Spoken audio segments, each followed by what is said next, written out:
Okay. So we're going this time. Could this potentially be a situation where we've started the live stream relatively close to on time, but we're not having issues? Like, we're so used to it, I just genuinely need confirmation that it's working.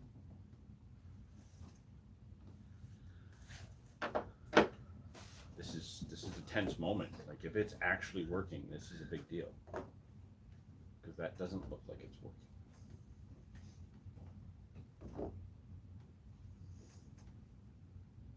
How many different programs you got to turn off to be allowed to watch it? It's working. So it's working. It's crooked. It's crooked. Yeah, I can see that. Looks like there's less of a delay as well. We'll have to fix that. But we're actually up and running like right away. Yep.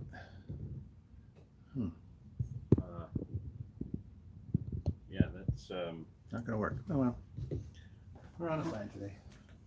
that's okay. It's kind of like the Batman villains from the '60s. Yes, we're villains. Yeah, and the secret lair. There's got to be somebody. Oh, there's here. Dom. Dom's here already. Yep.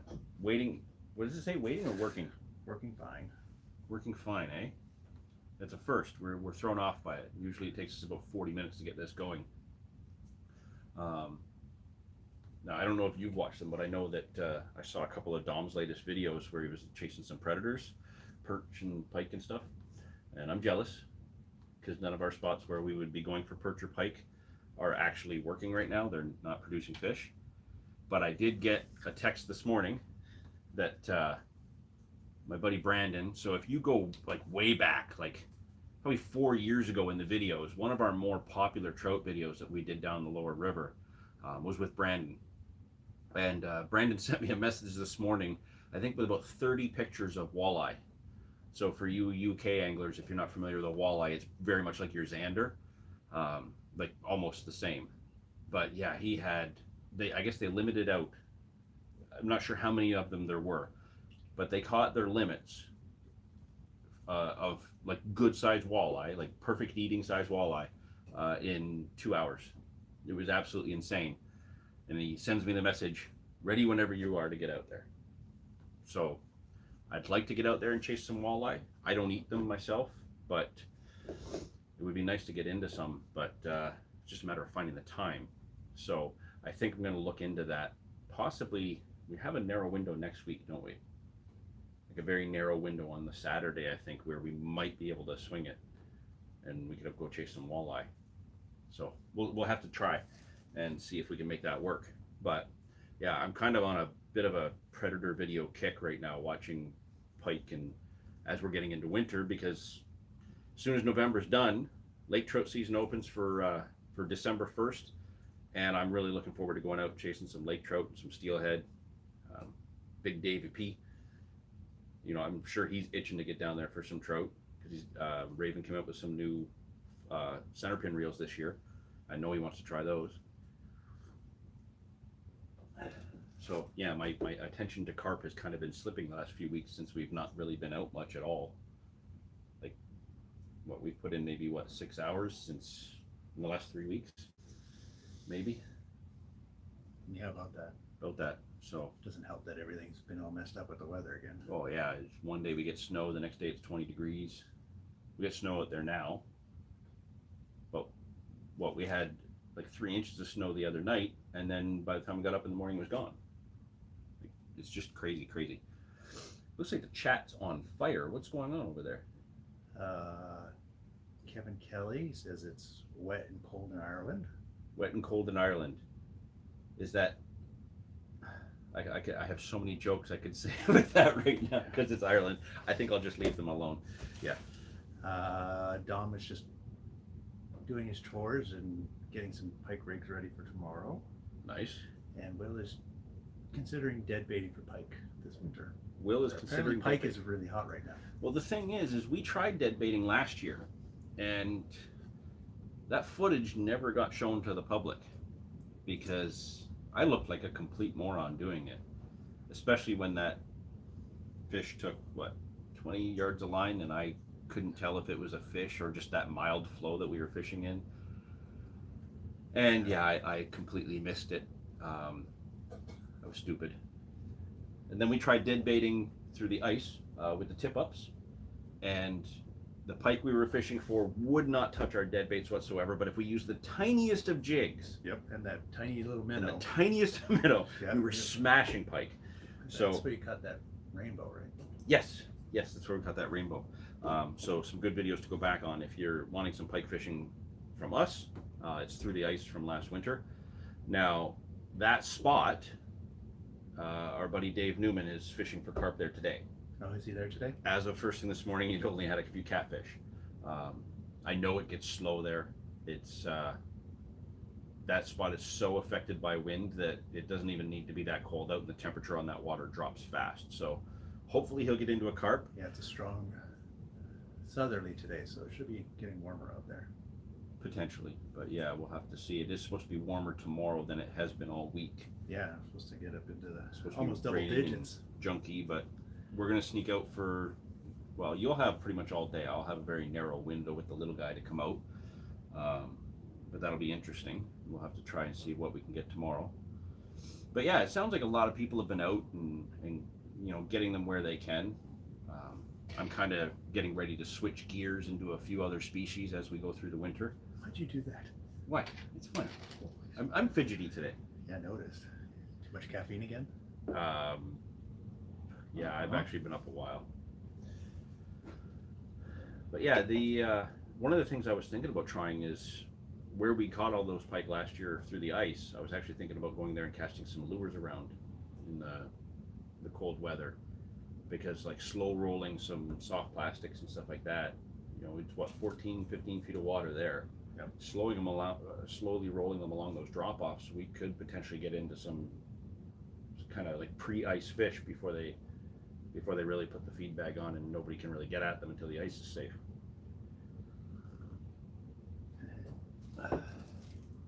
But yeah, it's an idea. So for Dom, he's watched the ice fishing video. He says, "Look way too cold." And it's still shorts weather though.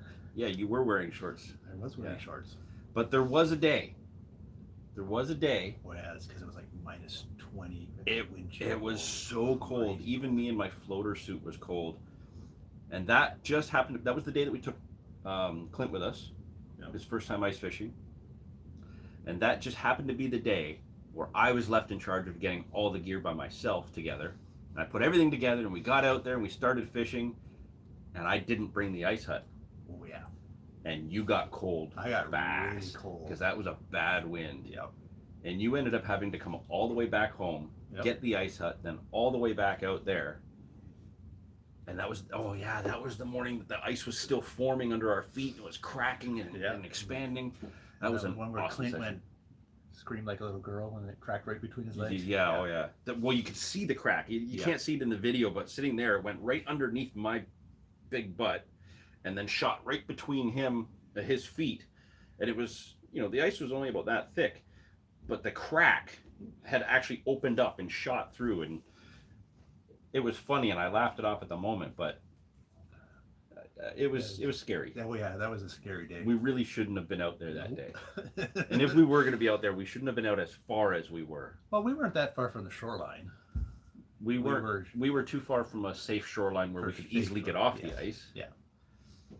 But funny enough, you know, that day we did move over to a safer area, and actually that's where Clint got his first pike on his ice rod. No, that's where you got his first pike on his ice rod. Well, there's always this year. Yeah. Maybe. We'll see.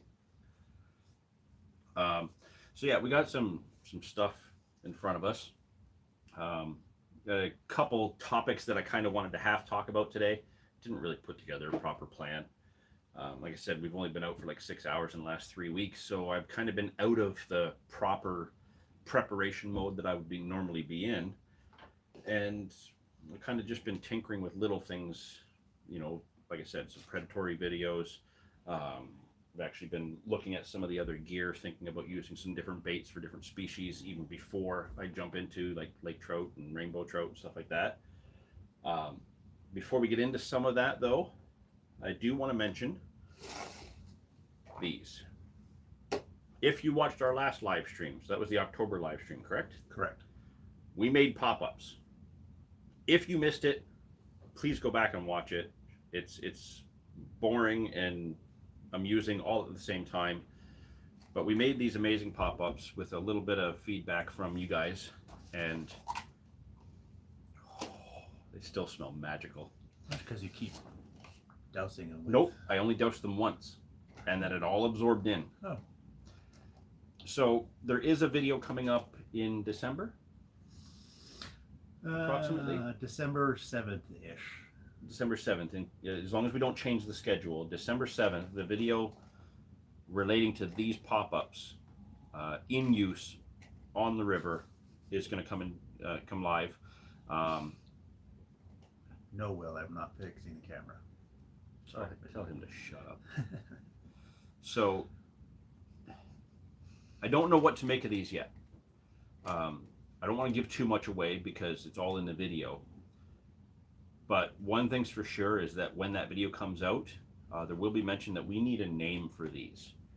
So when that video comes out, please everybody jump on there and start throwing some suggestions for the names of these. If you want to know what went into them, go back and watch the live stream from last month. We talk about it a bit more in the video that comes out in December, but you get a chance to see how some of these have performed or not performed or performed. Just there's a lot of weirdness that occurred, but I'm really not sure if these are going to be a great winter bait or more of a warm weather bait, because we only got to try them kind of as things were cooling off. So we got a lot to learn about these ones in particular, but I want a name for them. So that'll be something that's coming up. And knowing that it was Cody and Kappa that helped with the input on the color and the flavor, definitely want their suggestions as well. So yeah, stay tuned for that coming up in December, everyone. You're laughing at me again. No, I'm laughing at the Eat My Floater company. What? Eat My Floater company. The company name. Eat My Floater? Yeah, the company we'll come up with for all our new baits that we're making. Eat My Floater. It's kind of funny. Who came up with that one? Dumb. Okay. Yeah, it's amusing. It's totally something you would do. You would name a company that. Oh yeah. Absolutely. I was thinking like keeping the angler files with them, so like. But yeah, it's gonna be the AF. Pop-ups AF. You know, something like that. You never know. Lots of options. What is coming up next week while I'm thinking about it? Will's Creek Chronicle 6. Will's Creek Chronicle 6. That's the one I already did a rough cut on, right? Yeah. So it's horrible. So. No, actually, that was the good one, actually. Oh, that was the good. Okay, we just released the horrible one. Yeah, that's why it did so poorly. Yeah, actually, thanks, Will. Great I've job. already seen most of 6, and I actually enjoyed it. That's the one where he is doing something completely different than normal. Yeah, that you told him to go do, and he went and did it, and it turned out great. Really Yes. well. Okay. So, next week's video, even though it's a Creek Chronicles and everybody dislikes Will, I understand he's a bit odd, but he's a very passionate angler, and you know, he does like fishing, and he really likes bringing new ideas and knowledge to everyone else. So even though he's well hated by, you know, pretty much every circle, actually his next video is great. It really is. I think it's a higher caliber than some of his last few. Even though his last few have shown some really quality fish, this is him stepping outside of what you would know to be his comfort zone. And yeah, I think he'll be very proud of that video because it came together nicely. Yes, it did. Yeah. Wow. The rough cut came together. Rough cut came We'll see together how nicely. I can fix it to make it look even better. Yeah. Just put lots of flashy graphics up. Yeah. You know, this is Will, this is A lot of fishing. pretty colors. Yeah. Lots of pink. What? Sorry. Lots of pink everywhere. Okay. Pink and fireworks. That'll make Will fireworks happy. are awesome. All right, so one of the questions I had that I wanted to throw out there to everyone is, now we're getting into a slower time for angling overall. You know, I know in the UK water gets cooler, not all the carp guys go for predators. Some do just to keep a line in the water, or because they like chasing a different species. But overall, even around here in Canada, a lot of people slow down or just don't fish at all. We don't technically slow down. We just completely change tactics, change equipment, and chase entirely different species because they're all in our waterways. Literally anywhere that I can drive to within 15 minutes where I would be chasing carp throughout the year, I can go to most of those same spots and fish for bass, pike, trout. We can go down and get salmon right now in some of those spots. Like if we were in the whirlpool right now, there would still be some salmon left from the salmon run this fall. We'd be getting into steelhead. We can go to one of our spots and catch brown trout, Yep. which we did last winter actually, which was an awesome treat to be able to do that. But again, that's 15-minute drive from us. So we have so many options. Quite often the thing that slows us down is trying to figure out what we want to chase. So one thing I do know is that during that slowdown time, I know a lot of people that take the time to properly care for their equipment, cleaning reels, rods, going through their tack boxes, all that sort of thing, and kind of doing some prep work for the next season. So we don't really do that. Usually in January, February, when ice fishing time starts, that's when I clean my reels, my rods, and all that stuff that I can't use because it's frozen out there. So that's when I clean up all that gear, and it ends up in a pile here, and a pile here, and a pile over there. But one of the things that we're going to do this year is we're actually going to try and prep some new equipment, and in particular some kind of technology. For us, for this winter, we've talked about it the last couple seasons, but we finally got our hands on some cheap drones. We don't yet know how cheap, but judging by the way this one feels, exceptionally cheap. But it's a start. I don't want to go out and spend $1,200 on a drone and then crash it on my first flight. So I went the route of getting some stupidly affordable drones. And yeah, we've got one here that actually we got last year and just never put together. And then another one that came in a couple weeks ago. We want to put these together. We want to put these to use. And I'm curious how many other people out there not only take some of their downtime to prep new gadgets, new gizmos, new equipment, but specifically technology, get the time to learn these. Last winter when Demir got the Deeper Sonar Pro Plus, it was last winter he got Sure. it, right? Yeah. It was a little bit before he got out to use it, but he got that last winter time, actually just after we finished ice fishing. And once we saw that in action, like that was awesome. I want one bad. I definitely want a Deeper Sonar because we've actually had the chance to use it a couple times and really liked, even though we haven't figured out exactly how to pinpoint a rig to where the fish are that we're seeing. That comes with practice with using it, I would imagine. But I'm just curious how many other people are actually tinkering with some new technology this season to add into their fishing. Like, I know for us, some of our winter spots for carp, the water's like crystal clear. I could fly this over a shallow flat and see if there's any carp kind of holding up there for winter, rather than casting a lead around and maybe bumping into them and disturbing them, which is what we've had to do in the past to find out if the fish are on that flat during those colder months. I could fly this over them and look for the markers and the spots where these fish would be, or even just see if the bottom's pitted at all, like they've been coming in there to feed. So that's kind of the line of thinking that we want to pursue some of this new technology for, in part, helping us find fish, but obviously helping with, some new angles and new ways to look at the videos as well.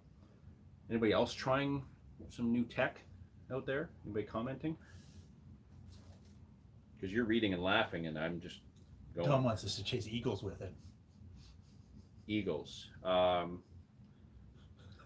Okay, so Well, it's cheap. It'd be awesome to watch an eagle take it down. it's super illegal to disturb wildlife. Super illegal. But funny enough, we do actually get eagles here in the wintertime. Our normal predatory raptors or several different types of hawks and falcons. We get ospreys through the summer months, but bald eagles do winter here along the Niagara region, in the gorge and in our area. So it's not uncommon to have eagles out and about where we would be with these through the winter. So I suppose technically, if I didn't do anything to deliberately chase an eagle, there's a chance it could get picked off. To be honest with you, given what's in our area with the gorge, with some of the high rises around the tourist area, I think the drone would be more likely picked off by a peregrine. Since they've been making a comeback in our area, we have a lot more peregrines. We've got some Cooper's hawks and things like that they chase other birds. So I don't know if we're going to deliberately try it, but if it happens and we catch it on film, we'll just send it directly to Dom. Film. Use this film. Digital. I was going to bust out a couple VHS tapes that I want to watch today. Because I can. Have fun. Still have a VHS player over there. Anybody else commenting about tech or anything like that? Will, you can't tell me that Will doesn't have something to say. I've been bashing him the whole thing.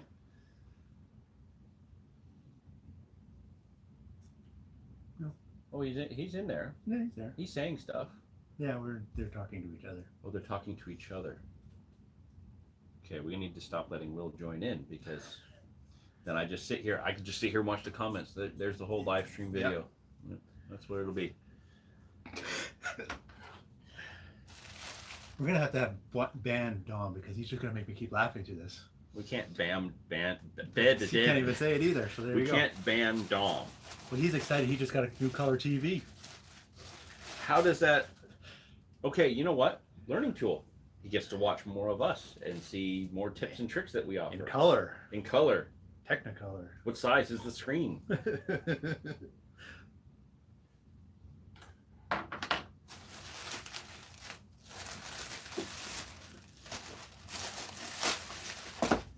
I will admit, when I ordered these, I thought they'd be bigger. That's what she said. No, she didn't say that because she knew exactly what she was ordering. Enough of that.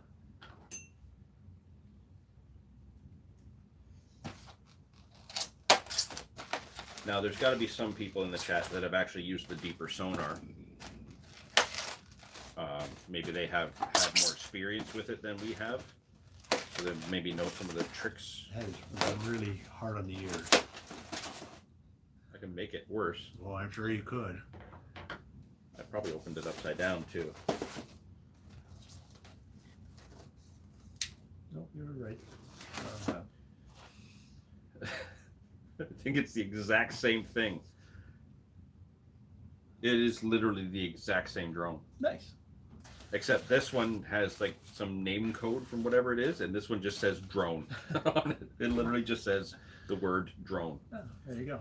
But this one's white with gold accents, and that one's black with silver accents. Wow. It is not at all what I had thought. I have no idea how we're going to get these cameras to point downward for downward shots. I guess kind of come in on a slight angle, or maybe we can do a barrel roll and take a freeze frame or something. Well, you're flying them. Well, yeah, the one you had, you broke, right? I broke. I didn't break it. My son broke it. He flew it into a tree. And that's why your son will never touch these drones. So I guess if we do that one right, then we'll have gotten this one right. But this one, okay, you can actually see a power pack in there, and it's heavier. Okay. This one's definitely heavy. So this is the heavy duty model. That They are- one was like what, $5 more? Literally $5 more. Yeah. All right. Well, we've got these to try. What? And that one smells like schnozberries. The white one smells like snozberries. Kevin Z wants to know if we have any big purchases other than what's all over our counter. These were not big purchases. I will tell you right now, I have fishing lures that cost more than I spent on both of these together. They were not big purchases at all. However, I do have some big purchases kind of in mind, more so for spring, not really right now. Um, One of the things that we have an issue with is when we do get to do some of our longer sessions, we struggle to be able to keep our batteries charged. We have several small power packs and stuff like that, and they're just not keeping up with us for our batteries. Um, one bigger purchases I'm looking at, which probably isn't that expensive to most, but keep in mind that UK money is worth twice what ours is. So anything that's 50 pounds over there is $100 for us. I'm looking at the Ridge Monkey Power Vaults because supposedly they hold a hell of a lot of power. So something like that would be beneficial for us. I'm kind of getting tired of my homemade barrel, and I'm looking to, like, I love my barrel because it's big and I can carry a lot of gear on it, but with a bad back and recently injured shoulder, I just don't have the strength or the ability to carry a lot of gear anymore. So I'm looking to invest in a decent, slightly smaller barrel, like a more commercially made one that I can, I don't have to take as much gear with me, but it's set up to maximize the space properly. Those are kind of the big purchases I'm looking to. What about you, Goldie? You don't make big purchases. I don't make big purchases. I just take whatever you're not using anymore. Oh, so you'll be using my old barrel. I don't have that much stuff. You'll be carrying the stuff that I can't carry.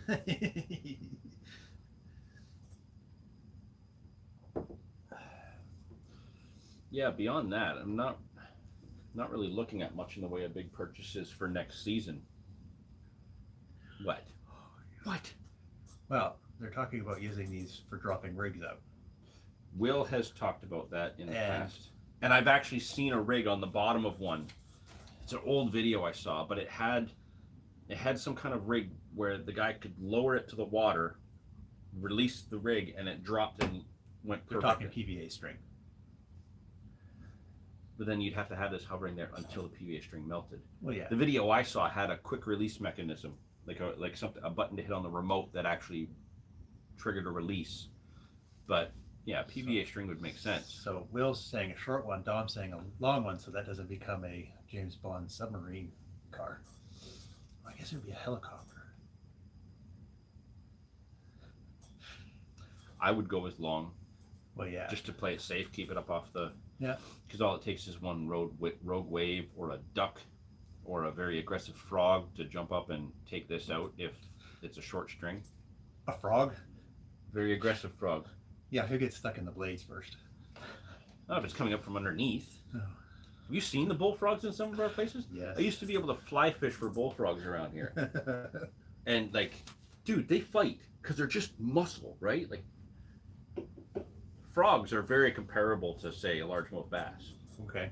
I've never caught a frog. fight-wise. Oh yeah, I'm gonna get you. Put that on the list of. I'm going to things get I you a have to catch. bullfrog on hook and line this coming year. That's on the list. You know what? Put it on the calendar There you go.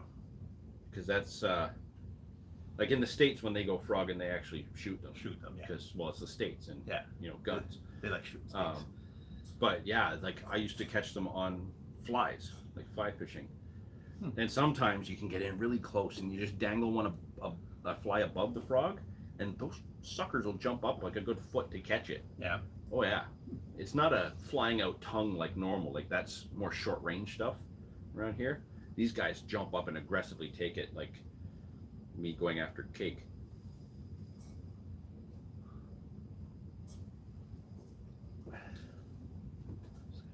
Turn the chat off because. Why are they just making you laugh that much? Yeah. So is anybody else, like, you're not giving me any feedback. Is anybody else getting any new tech or anything to try or suggest anything? Kevin Z got a new pod. New pod? Which pod? I don't know. He hasn't written that down. Oh, He just said he got a new one. well, that's cool. I was in a conversation online yesterday. Somebody was looking for suggestions on pods for fishing with the tips up, for like a sky pod for river fishing and stuff. I mentioned the one that I use, the Signet one that I use, because you can set it up in so many configurations. But there's lots out there nowadays. He has the Fox Ranger MK2. Fox Ranger MK2. That's one of the ones that Kevin was looking at, and then said no, and then bought that cheap ProLogic tripod piece of junk. That's fallen in already, hasn't it? I think it fell in the first day he used it. It fell in, and then it was only like 3 weeks ago. It was right around that time that we were last out for a proper session. Yeah. And it had gone over on him again. Even though he had a killer session, caught a lot of fish, yeah, his pod just wouldn't stay put. He has to, like, doesn't he have to, like, peg it down or something? I don't know. Mine, I love mine. I have the Signet Grand Sniper Supreme S Pod. So I got 3 different size legs. Can configure it in so many different ways.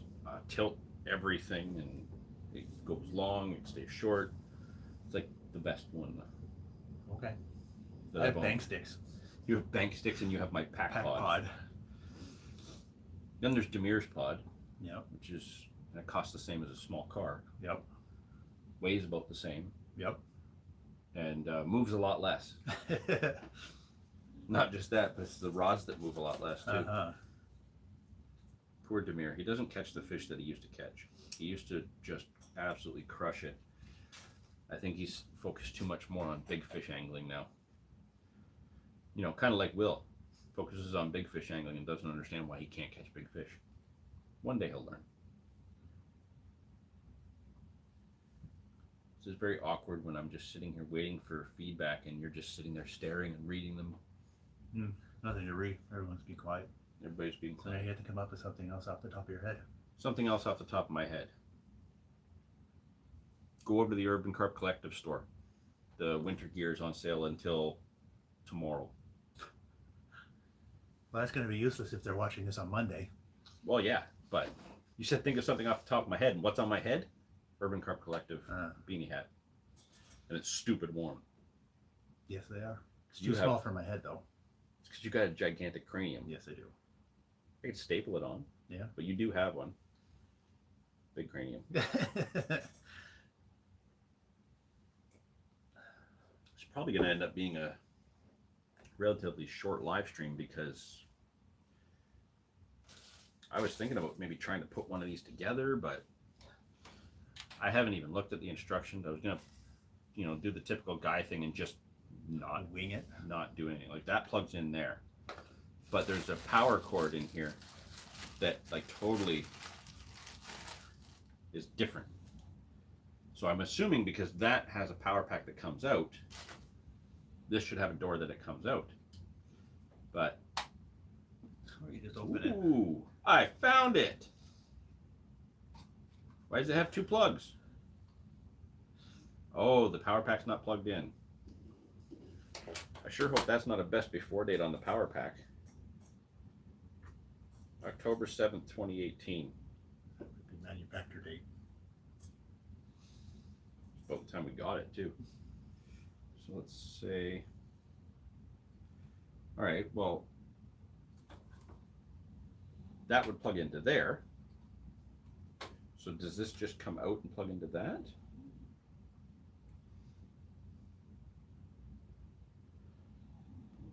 Ooh, technology. And that, Goldie, is a USB port Oh, yeah. I have a lot of those. with a stupid loose, Of course. feel that.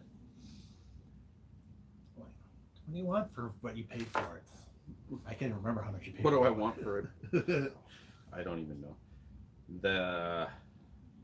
Like I said, I've got lures I've spent on more than both of these. Okay, well, we figured out that mystery. The Scooby-Doo part's done. Oh, shouldn't those be in a little bag? Those are the tiniest screws ever. I can't even pick them up with my freaking fat fingers. Is my magnet over there? It is. Hang on a second.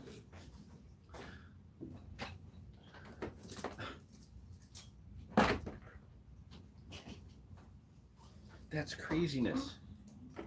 Wow. I'm going to have to put a disclaimer on this video now. Look at all the Actually, that's quite neat. But that's all these tiny little screws that just flew out all over the place.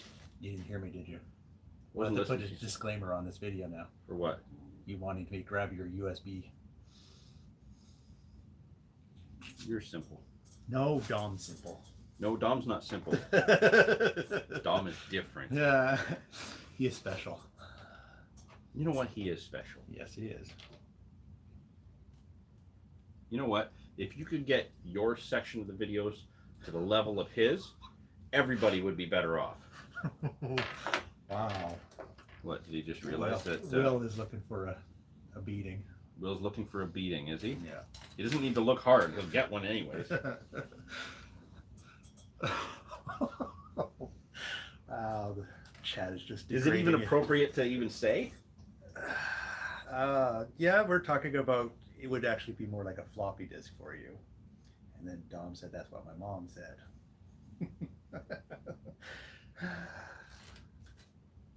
See. So Will wants beatings. Well, we know his car is screwed up right now, and he won't make it down here for them. So maybe I have to go up there. I have to go up there. These supposed to be the legs with little mini pool noodles on them. This is so cheap. But like I said, if we total these, I just don't drink Tim Hortons coffee for a week because I'll save the same amount of money. Actually, isn't it like 2 days? No. Well, I spend a lot at Tim Hortons, but Yeah. no, about a week's worth of what I spend at Tim Hortons, and I'm there in the morning and the evening, is what it costs for all of these. And apparently all these loose screws. Yeah. This one, I did notice, they're in a bag. Oh, there you go. So definitely that extra $5 gave us a whole other level of quality here. This is interesting though, like, they got me thinking now with this PVA string thing. I'm an innovator, not an imitator. Well, it wouldn't So, be that hard I to could hook do up it. a dropping mechanism either. No, it wouldn't. You only need to be a cylinder that just, not a cheap mechanism to just move it. Yeah. And we can label it like it's hot. So when we push the button, it. Yeah. Yeah. I went there. That's another Goldie joke. Mm-hmm. So it's a 4-axis RC aircraft.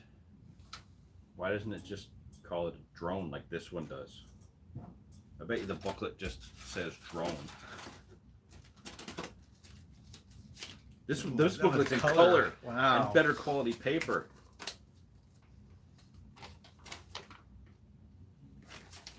Instructional manual for the remote control quadcopter. There you go. Yeah, we definitely. So in UK money, that's like an extra £2 for that level of quality difference. And here, this one gives us instructions on the app. I don't think this one even tells us what app to use.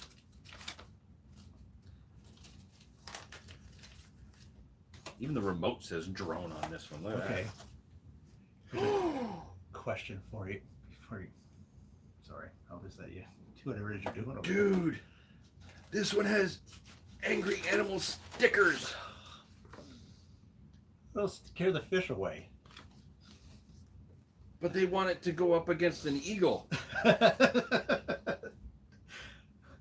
So we can put that face on it to go up against Oh, an there you eagle. go. Oh man, those could go on. Yes. I was just thinking this. Well, that one's a little bit small. But think about a face going out on your spawn. So you get like the angry eagle face where it's just soaring out there. Oh, that could be. So like an old bomber from World War. Yeah. Yeah. I just got way too excited over stickers there. Yes, you did. Okay, I interrupted you with my issues. You put them on your lunchbox too. Where is my lunchbox? I have no idea. I have my ornamental ones up there, but I don't know where my actual good lunchbox is. Okay, so Kevin Z Yes. drinks McDonald's coffee. Which is better, Timmy's or McDonald's? Okay. So, I don't drink coffee because it's gross. there's okay. He needs to clarify this. Then, are we going with current times? Because this is important. Because if you go back like maybe 6-7 years ago, they were both completely different. Well, yeah. But yeah, they have McCafe now, so Yeah. now generations. Current times. Current times, I'll be honest with you, as hard as it is to say, because I am a loyal, long time Timmy's patron.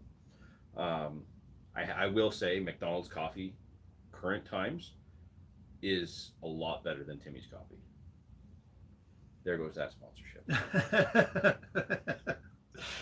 Even though they're in every single one of our videos.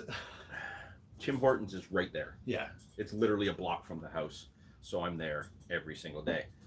To get to McDonald's, I literally have to drive 10 minutes. I can get to half of my fishing spots faster than I can get to McDonald's. But yes, I will admit, at this time, McDonald's coffee is better. I find it smoother. I don't have the stomach issues that I normally have after McDonald's coffee as I do after Timmy's coffee.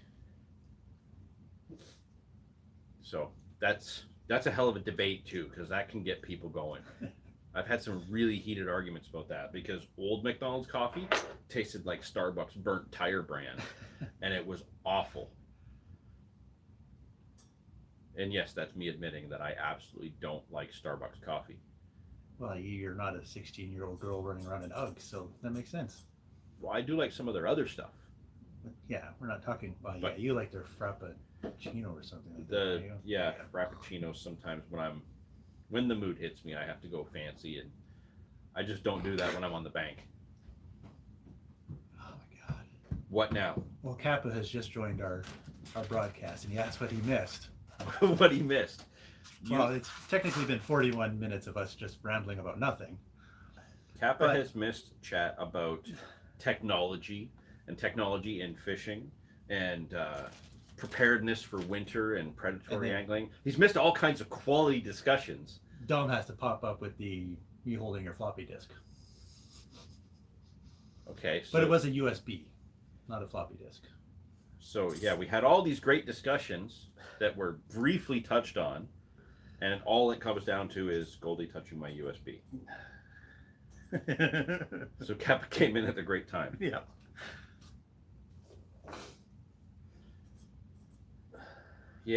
Yeah. This was kind of a flop, Yeah, well, they usually are. kind of like your Taco USB. Bell coffee? Taco They Bell make- has coffee. I was going to say they make coffee. Does it? Oh man, my brain hurts all of a sudden. Because I like Taco Bell, but do they eat? They don't even have a breakfast menu. Could they even have coffee? I don't think you're allowed to have coffee unless you have like a breakfast menu. I think that's kind of a general rule for fast food joints, isn't it? I don't know how it works. It's amazing how much this has to do with fishing, eh? You know what? We can get this interesting. We just start throwing pop-ups at each other. These ones are all gooey. That's funny because Kappa just said he wants to talk about pop-ups. Well, I was talking about pop-ups with Kappa like 2 days ago. There you go. In the U.S., I'm assuming Kevin's in the U.S., they have Taco Michigan. Bell has breakfast in the U.S. Really? Yeah. That'd be a hell of a way to start your day, man. Being out on the bank, 9 a.m., and all of a sudden the Taco Bell kicks in. You kidding me? No way. Taco Bell is for like on your way home from fishing when you know you're going to be safe. That's. Oh. Okay. So, in the next couple years, because we are planning at some point to go over to the States and fish for carp in the States, let's not have a Taco Go Bell that breakfast morning. at all. So for Kappa, I've mentioned earlier regarding the pop-ups we made in the last live stream. December 7th, there's a video coming out about these pop-ups, and there will be an opportunity to help come up with names for those pop-ups in the comment section of that video on December 7th. We definitely want your input since you helped us with kind of the design of those, you and Cody. So we will want your input for sure at that point. That actually puts another thought in my mind, which mine's not as big as Goldie's, so I can fit my hat on it, but it also means that I can only fit one idea at a time as well. It makes me think, okay, we all have our go-to pop-ups. We all have our favorite flavors, favorite brands, things like that. But it's getting cold, it's getting nasty. We're not going to be fishing as much, but when we are, we need to make the most of it. Does everybody change things up once it gets cold and once it gets like winter-ish? Who switches their pop-ups? Who switches their go-to all-around pop-up through the year to a different one specifically for winter or specifically for bad, like colder weather? There's got to be somebody that changes them up. What? It's just they're talking about different flavors of, I don't know, different companies of wafters and pop-ups. Wafters. Well, last winter, because I use mainline pop-ups 99% of the time. Now that I've kind of gone through a bunch of different brands, I found what I like, and it complements the other baits that I use. But last year I started using those Banoffee wafters in November, December, and those caught me fish when nothing else was working. So I don't know if Banoffee is specifically a colder water bait, but I've used that in the winter and the spring and done well, but not caught on it in the summertime.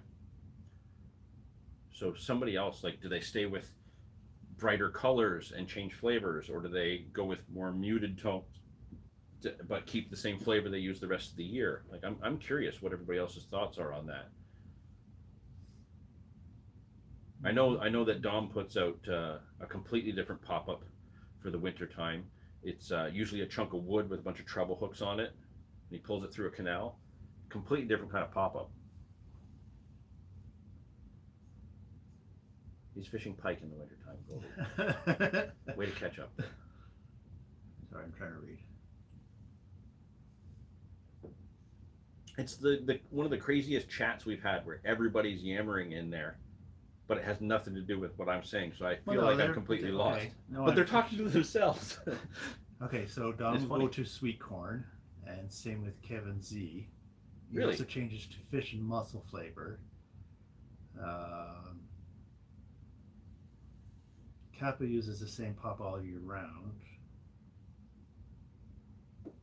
So yeah, sorry, I'm just trying to Interesting. So sweet corn, eh? prioritize everything.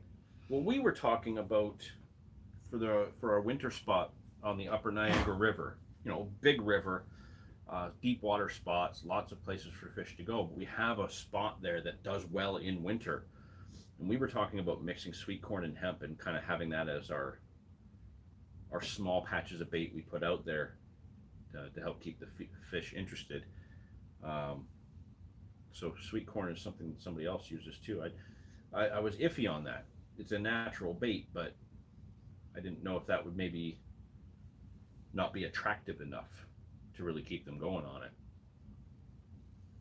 Because some of our other winter spots we went to, we kept using maize and stuff because the fish are more active there through the winter. Tons and tons of little ones, right? Interesting. What colors? Do they all stay with like the same like bright colors, or there's got to be somebody that uses like more darker tones or something? Pop-up fake maggot. You have those here? We can get them here, Yeah. but I don't know if the fish here would recognize a maggot as a food source because nobody uses them for bait. You just can't get them. Well, you can get maggots here for fishing. But So they're over silly there, expensive, aren't over they? there you buy them by the pint. Yeah. If I want to get maggots here, I can only get them during ice fishing times, only from specific shops that are willing to carry them, and I get them in these little tiny cups of about 20 maggots at a time, and that costs me about $4, which is not far off the price of this damn drone. So maggots are not a practical bait here. Great for sunfish.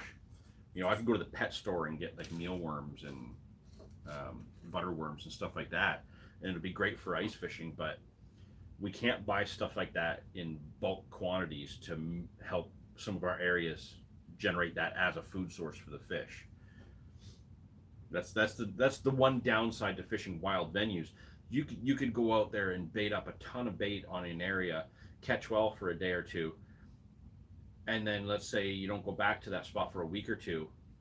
You go and you bait up again, and it's going to be a completely different group of fish. You're not likely to see those fish again because they will move off somewhere kilometers away in the time that you're away from one weekend to the next, or from even just the next day. So a lot of times the fish don't get the chance to recognize things as long-term continual food sources other than what's in their environment all the time anyways. That, and we just don't have enough carp anglers around here yet.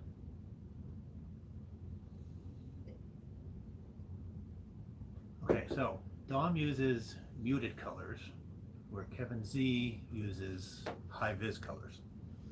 And what we tried last year is we would normally use high vis colors, but Yeah. last year I tried those Banoffee wafters, and they were like a light brown, and we were using them in muddy water. Yeah. Because I couldn't buy a hit on a bright color. As soon as I put that bait out there that you literally couldn't see in the water but had that strong smell, Yeah. then I caught. Dave has sent me a photo. Big Davy P. Damn. So Dave's out fishing at his spot because it wasn't enough that I got one from his spot the other day with a ship going by. He had to do the same thing. Yeah. He's landed one and lost one so far, but that is that's way darker than the fish would typically be in that area. Let's see if this shows up. Is this going to show up? The lights might be reflecting too much on it. Think I can get closer, perhaps? Is it showing at all? A little bit. Maybe you're a little bit too bright. Dave has had a fish. Good for him. Just trying to mimic my poses. He lost one yesterday, and he went 1 for 2 the day before. Because that spot's literally down the street from his house. He stops in on his way home from work, or to work, and the guy catches a fish. It only looks like a ghost carp because of the lighting. Yeah. It's much darker than it looked on the video. Yeah, it's like a chestnut brown color. It's a gorgeous fish. We don't normally get them dark in that spot. They're usually very pale because the water's not that clear.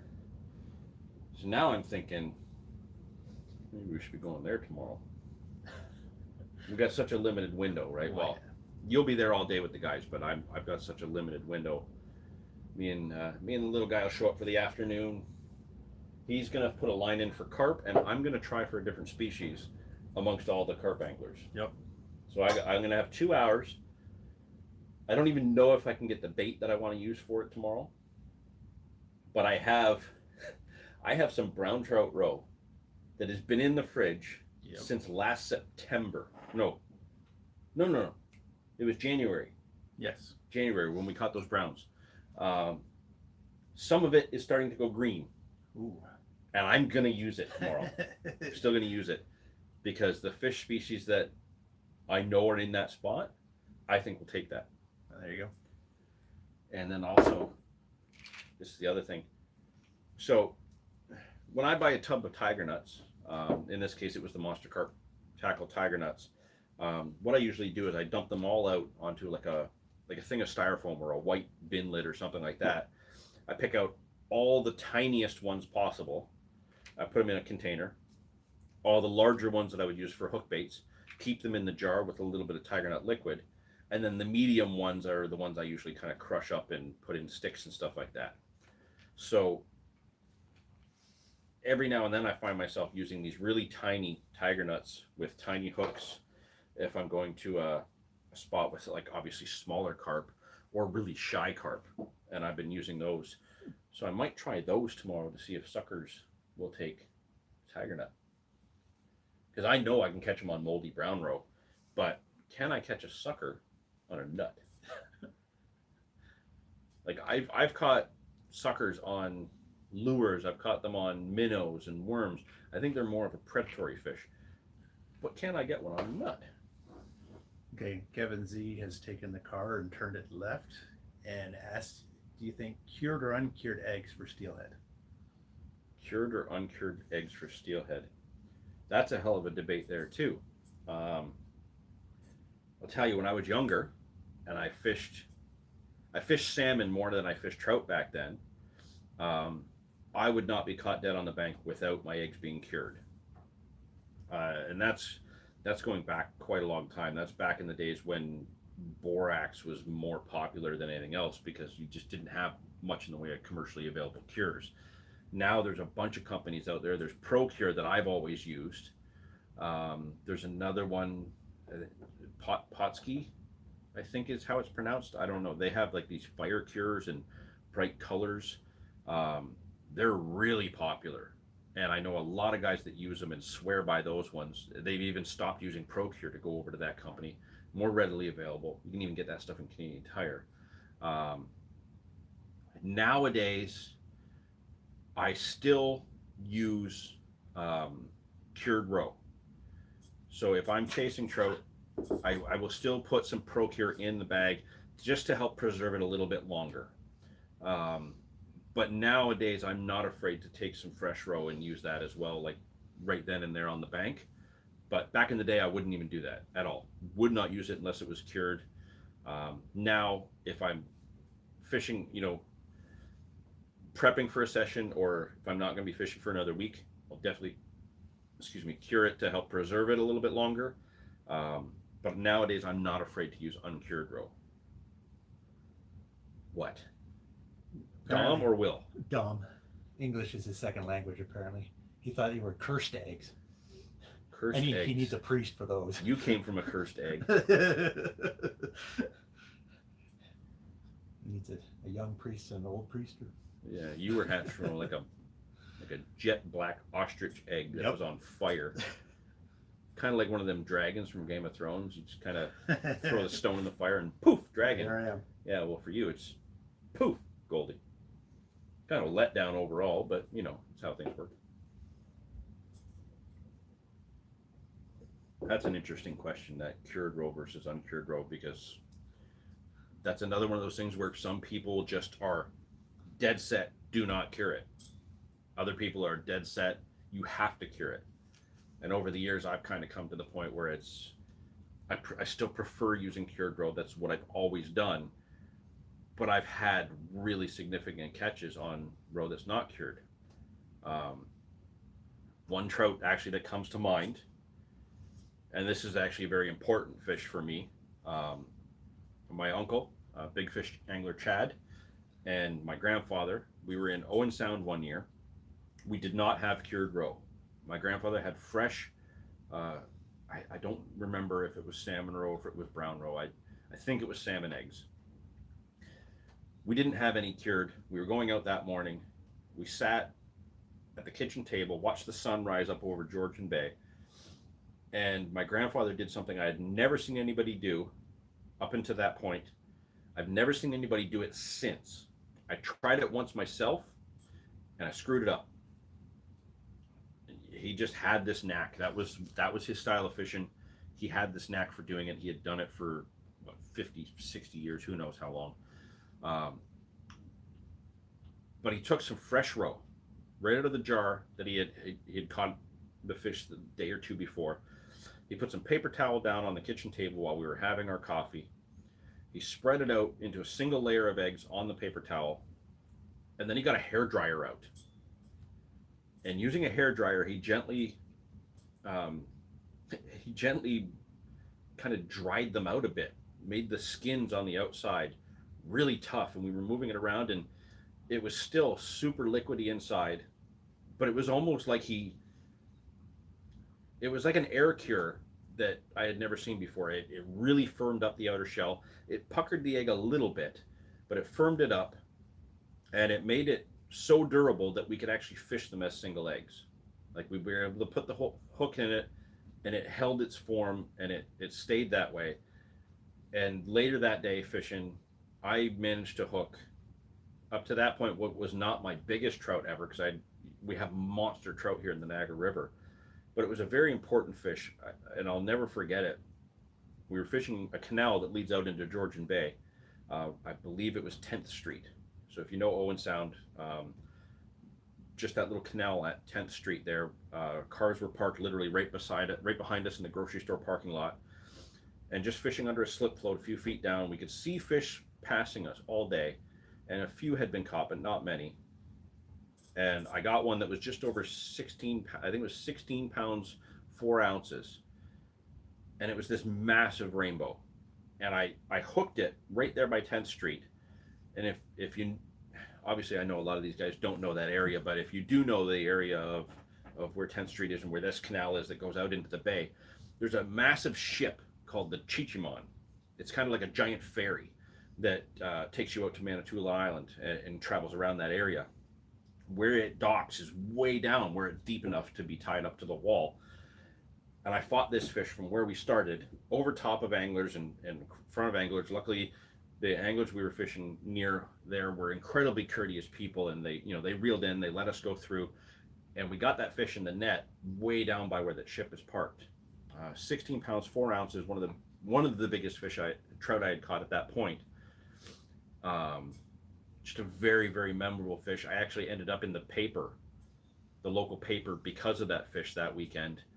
Funny enough that it mentions me only in relation to my grandfather, because my grandfather was pretty much famous in that area back in those days.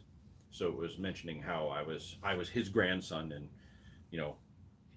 he put me on this spot. But doing roe that way, I'd never seen it before. I tried it myself, and I screwed it up. I didn't get it to come out the same way. But very, very memorable. It's something unique, and something I would say people should try, and I will try it again. But yeah, something completely opposite. Not using fresh roe, not using cured roe, but taking a hair dryer to it. Just something really, really, really, really neat. Kind of a long-winded question. Did that help? Sure. They've just been going off, haven't they? Well, no, actually, okay, so That was Kevin's question. Kevin said this live stream is better than beer. And then Dom asked, what is a good Canadian ale? Will came up with Bone Shaker. Kappa came up with Elsner. And then you said Fairy, and then Kappa asked if that's Ferry or Faire. So that made me laugh. Well, no, he's talking to Will. That's the FAI. I'm talking about the big ship, Ferry. Canadian ale. I drink Keith's, and I drink Rickards. I don't have it very often. I don't even have any behind me here. Yeah, I drink Keith's for an ale. I like it. Well, we are at 1 hour, 2 minutes. That was fast for a whole chat about nothing. Yep, absolutely nothing. It's like the Seinfeld of live streams. Oi. I hated that show. Any other questions? No? No. Just talking. Should we just leave this going so they can talk amongst themselves? Because it seems like they're having a great time. It's actually funny that he was asking about roe too, because this morning I was getting out the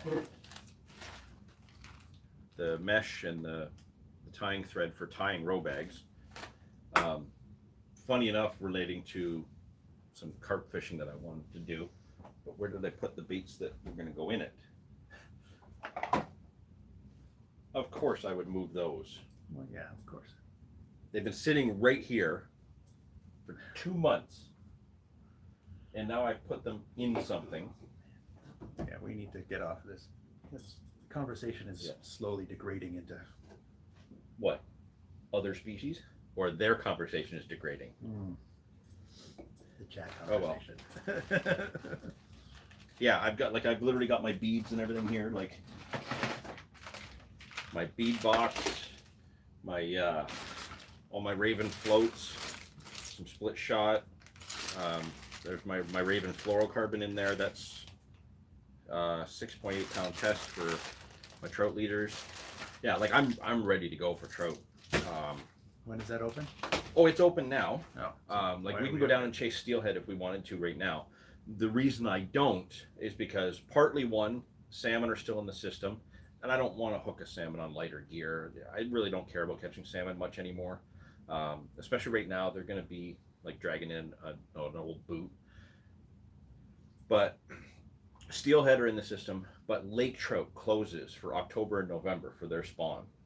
So December 1st, lake trout opens up again. So when we go down there, lake trout's no longer an incidental catch. I can target them because I don't just go down with my egg presentations for drifting. I like to go down there and throw lures as well. I always have 2 rods. So if the steelhead aren't biting, I can switch gears and I can try and catch a lake trout. I don't want to do that when they're out of season. You know, I made that mistake once before. Didn't realize lake trout weren't in season yet. Was fishing for rainbows, was catching Lakers incidentally, but we kept fishing all day and didn't realize until after the fact that lake trout were out of season and we should not have been fishing them. As soon as we were catching them, we actually should have left that area and tried to chase steelhead somewhere else. You know, that was just an oversight on our part. We didn't realize it at that time, and I've made a point of not going back and making that mistake again. So generally speaking, my trout fishing doesn't kick in until December 1st and then goes through kind of on and off through the winter as I'm ice fishing and whatnot. But yeah, I'm just need to put a few bits and bobs together and then I'm pretty much ready to chase trout as well. So like I said, the advantage of this area is if the carp are shut down, there's always something else to go after. But since Goldie is telling me that we need to end this chat, just as I feel like we were starting to get some good conversation going that I can participate in, I'm gonna shoot Will. Yeah, I think we could probably wrap this up. I've got a lot of stuff I got to get done this afternoon. Got to take the young lad out to buy some snow pants, and I need to go out and get some gloves because who knows where I put them. The one, you know which ones I'm talking about, right? The green ones from last year. You used one pair, I used another. Mm-hmm. I think one pair got soaked in insect repellent, so I can't use that for fishing.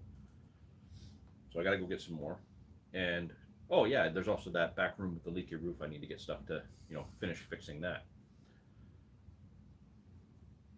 Is there actual any questions for me, or like is this literally No. just you guys chatting? So we could end it if we wanted to. Yeah. You're just not telling me if there's questions because you're having fun. That's what this is. Yeah. I'm just the pretty face for today. You're actually interacting with people.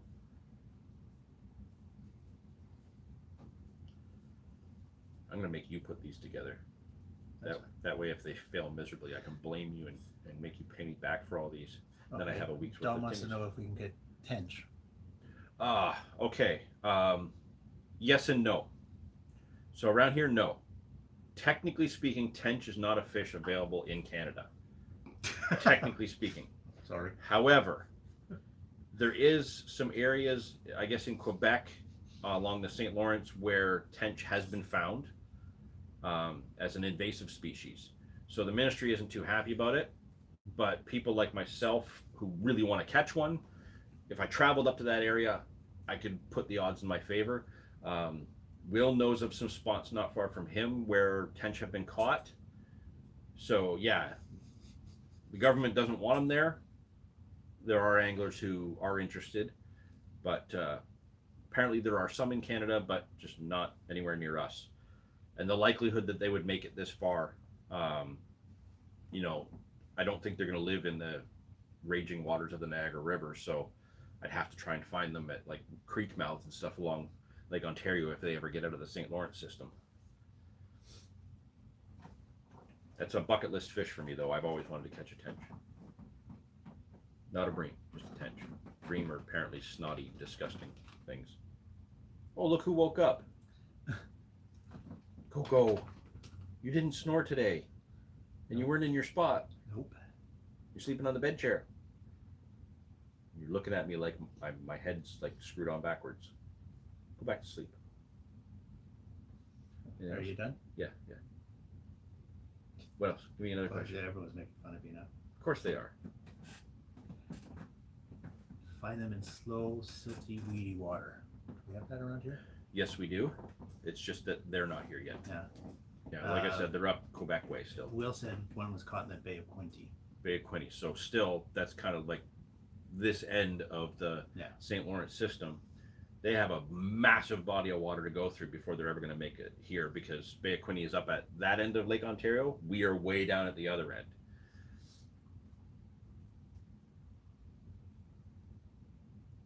Is that Clint that I saw there? Yeah. Clint made it in. Yeah. Can he join? Tomorrow fishing. I was going to put that through a different conversation rather than this. Well, yeah, because I messaged Dave yesterday to throw the idea his way because we hadn't fished with him in a while. Yeah, I will. Clint, I will message you after. Asian carp. Asian carp. That I want to do some more research on that, because that literally could be an entire video or an entire live stream. Our knowledge is they haven't been found in our area. Some people and government agencies are saying that they've been found not that far from our area. There's a lot up for debate. They're very invasive. I know that they are in the States. I know they're down in like the southern part of Lake Michigan, but haven't technically made it into the Great Lakes yet. It's not a problem here, but people are on edge about them.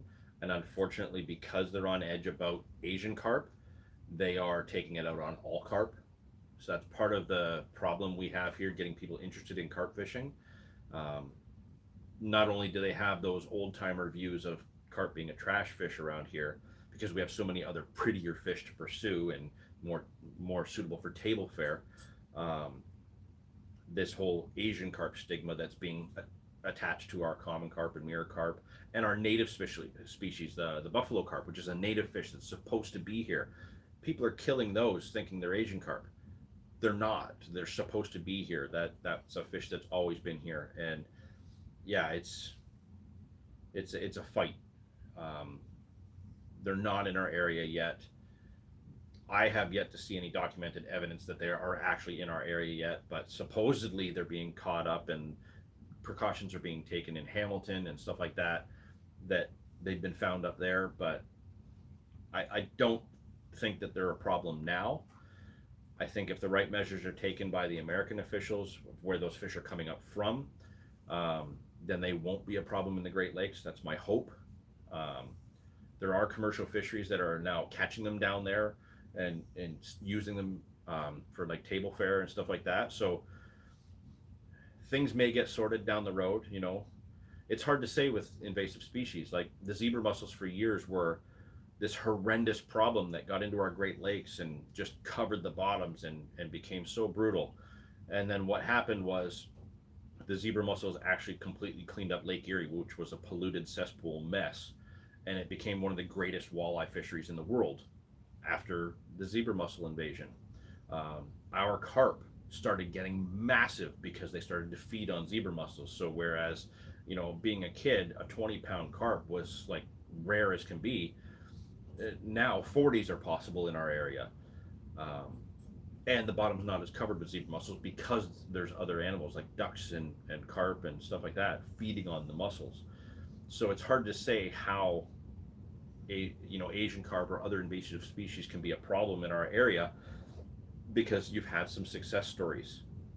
I don't see Asian carp as being I don't see grass carp as being a problem, but like the big head carp and the silver carp and those ones that are the big problem down in the States that are always jumping up and ruining everything.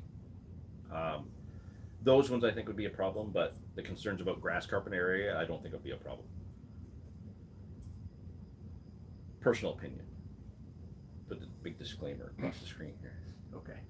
What else? What you got? Well, that's it. That's it? They're all done? Yeah. Really? That's it. They're done? They're done. I'm afraid to turn this off because it looks like they're having so much fun. You were answering the questions as you were talking, so. Oh, okay. All right, guys, let's, I honestly don't want to because I was starting to have fun. but we don't want these live streams to run too long. So Pineapple on pizza? what? Pineapple on pizza. Pineapple on pizza? Yes. And if you say no, I'll fly to England and I'll straighten you out. How's that? See? Look. Everybody's saying yes. Yes. Yeah. Yeah, I can see it. Dom strikes me as a pineapple on pizza guy. Well, yeah. He does. He also strikes me as a mushroom on pizza guy. We'll just leave that comment there. Sick and disgusting. Pineapple and ham. Hey, I bet you I could catch a carp on a pineapple pizza pop-up. How's that? Oh, spice and pineapple. There you Dom, you are a genius. Thank you for giving me that idea. That's the next batch. Pineapple spice.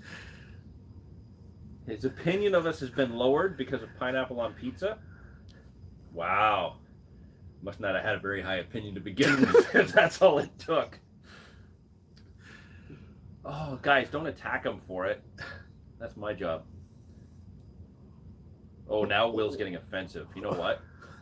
We need to shut Will down.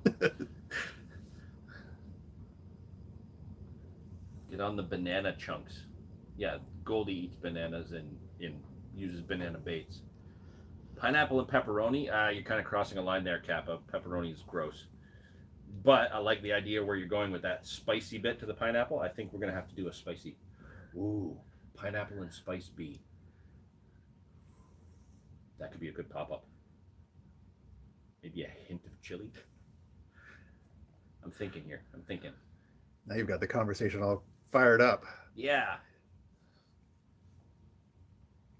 Even Clint's getting in on this. Yep. The problem is he's missing the conversation. He's coming in slower, so he's grouping all of his answers, and I can't tell which ones they're for. Pineapple and jerk spice boilie took your PB. That's a Will comment that got flagged because he said the word jerk. Shut up, Will. You need to get a new PB because I'm sick of hearing about that old one. Yeah, okay, let's wind this down. I got to feed the kid. We got some running around to do this afternoon. It's been fun. It was getting more fun, but I don't want these streams to go way too long, so I'm actually finished my coffee now. So yeah, that's us done, guys. Thanks for joining in. Appreciate it as always. Share it with your friends. I'm kind of just sitting here playing with these chairs, and it looks stupid as hell. Oh, no thanks. You can keep your ghost chilies. My stomach is already bad enough. Ghost chilies. Oh, those things are nasty. Ghost chili challenge. Is that like people eating a bad chili? Yeah. It ain't No, happening. it's one of the spiciest peppers out there. Yeah, not happening. After my incident with a habanero a few years back, did I tell you about that? With the yogurt and the bread that I... Yes. Yeah. Yeah. No, I'm No. not doing this. I learned my lesson. I should read this chat stream. Yes, you should. Well, later. I have stuff to do this afternoon, Will.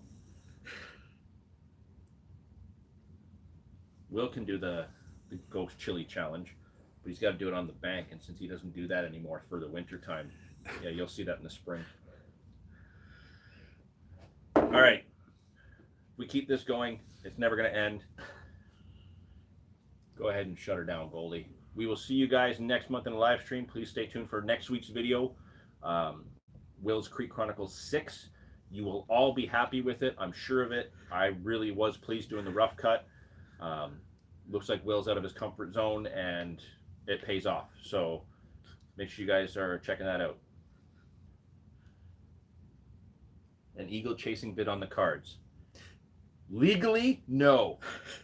But I'm not going to rule out the possibility that in our natural area something might happen. Shut her down. I'm just gonna keep going. Just shut this down. Just end it.